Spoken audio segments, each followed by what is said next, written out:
Bonsoir à tous. Nous sommes à la Maison des Arts des Jardins de Drummondville pour le gala de l'Académie internationale des beaux-arts du Québec, édition 2013. J'ai le plaisir d'accueillir ce soir M. Jean-Pierre Charbonneau, qui est notre président d'honneur depuis... Depuis le dernier gala, il y a 2 ans. Il y a 2 ans. Alors, M. Charbonneau, vous avez un parcours exceptionnel, je pense. J'ai lu et relu votre parcours depuis votre enfance. Oui, il y en a des choses, hein? Oui, il y en a. C'est comme tout le monde. À l'âge que j'ai, il y a un certain nombre de choses que j'ai réussi à faire. Je n'ai pas encore réussi à atteindre la sagesse, là. Ça, c'est long à venir, ça. Il ne faut pas trop non plus. Faut pas trop. Ça, comme dit Saint Paul avait déjà dit, je vous souhaite à tous un peu de folie. Il faut en avoir dans la vie. Vous avez, dans votre parcours, dit que vous aviez eu des prises de position qui vous avaient nui un peu.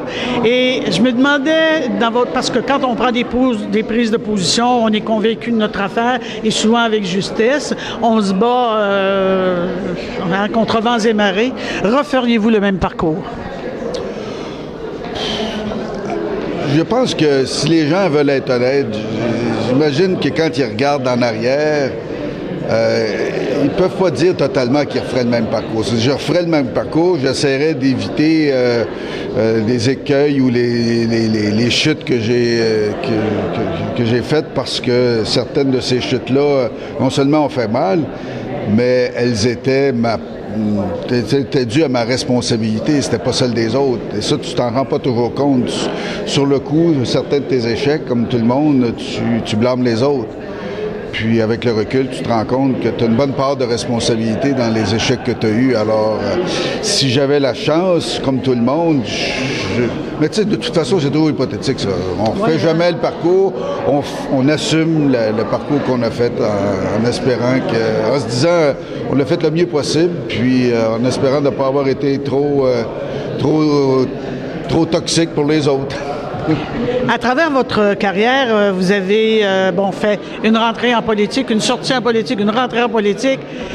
À travers ça, vous avez été, c'est pour la francophonie, je pense, au Rwanda. Non, quand je suis parti, puis je suis allé travailler pour un organisme qui plus tard est devenu une filiale d'Oxfam Québec. Je dirigeais un programme de coopération volontaire. Donc, j'avais peut-être une trentaine de Québécois qui étaient au Rwanda dans différentes régions, et à ce moment-là, au Congo, Kinshasa aussi, puis même au Burundi, pour des programmes d'aide internationale, d'aide au développement, puis dans certains cas, des programmes d'aide humanitaire aussi, là. Séjour qui s'est abrégé parce que... À cause de la guerre. Donc, disons que si la guerre s'était pas déclarée au Rwanda, j'aurais sans doute fait un peu plus longtemps. Je ne sais pas ce qui serait arrivé, mais c'était une expérience assez particulière dans ma vie. Mais bon, c'est ça.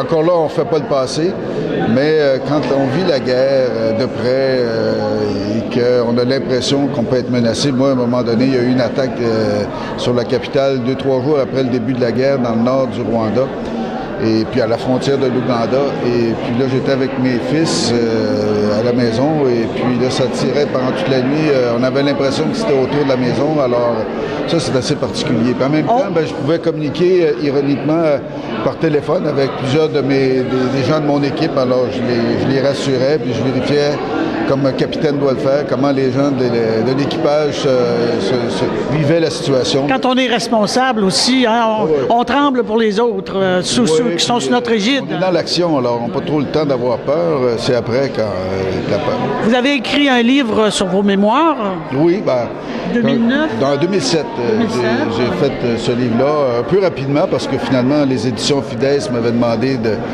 les écrire, puis ils voulaient les avoir pour l'automne de 2007. Si c'était à refaire, j'attendrais un peu, je crois. Ou encore, je prendrais plus de temps pour peaufiner le texte, tout ça. Mais encore là, moi, je n'avais jamais pensé que j'écrirais des mémoires. Et c'est les gens des éditions Fides qui m'avaient contacté et qui m'ont proposé. Puis d'une certaine façon, avec le recul, néanmoins, je suis content de l'avoir fait, parce que ça me permet d'avoir clarifié un certain nombre d'épisodes de ma vie, puis d'événements politiques aussi, laquelle j'étais associé, en donnant ma version, en la laissant pas donner par les autres. C'est ça que j'allais dire. Quand vous avez vos mémoires, vous avez votre propre version des choses. Oui, c'est sûr. Et les gens gagnent à vous connaître. Et puis, de toute façon, vous dites d'attendre, mais on continue, la vie continue. Et puis, aujourd'hui, on vit vieux, on est en santé, tu sais, on vit longtemps. J'espère en avoir encore pas mal devant. Vous auriez un addendum ou un tome 2 à rajouter. Ou quelqu'un d'autre écrira la suite ou complétera finalement. Est-ce qu'il y en a encore de ces livres que les gens peuvent trouver sur votre parcours? Ah oui, ben, c'est-à-dire que ceux-là, je crois que quand on s'adresse à des librairies, je sais que les éditions Fides en ont encore. Alors, les libraires peuvent en commander éventuellement. Mais il n'y a pas eu de réédition. Là, ça n'a pas été un best-seller. Dans le star système québécois, là, je ne suis pas à ce point haut qu'on a fait 10 éditions. On a eu quelques milliers d'exemplaires vendus. Bien, quelques milliers au Québec, c'est considéré comme assez bon, hein, parce que les gens sont...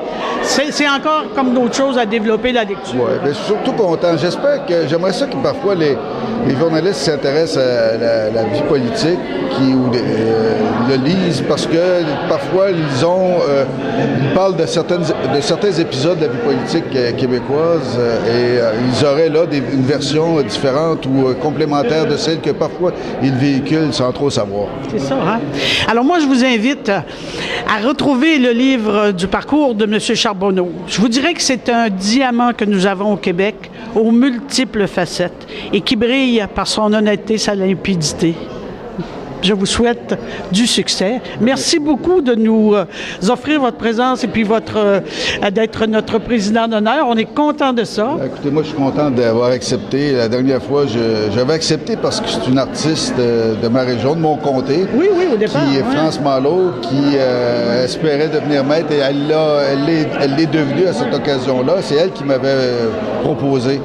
Et puis aujourd'hui, je suis ici parce que cette soirée-là nous avait tellement séduit, Raphaël et moi, qu'on s'est comme proposé pour continuer si on avait besoin de nos services. Puis on est tombé un peu en amour avec Caroline puis Louis Bruins. Il y a de quoi, il y a de quoi. Oui, c'est ça. Là, on était totalement subjugués par ce couple-là. Et puis, on le fait aussi pour eux parce qu'ils sont tellement extraordinaires. Et puis, ce qu'ils font pour les artistes, c'est merveilleux. C'est ce que je dis, tout le monde a son gala, les chanteurs, les comédiens, etc. Et la reconnaissance en art visuel, c'est toujours fait attendre un peu. Et, ben mon Dieu, c'est merveilleux moi, que... J'espère, parce que comme j'aurai la chance tantôt de dire quelques mots, je vais faire en sorte que ce gala-là soit aussi le gala hommage à Caroline et à Louis. C'est une excellente idée. Hein, n'est-ce pas? Oui, tout à fait. Merci beaucoup. Au plaisir. Merci à vous. Bonne soirée.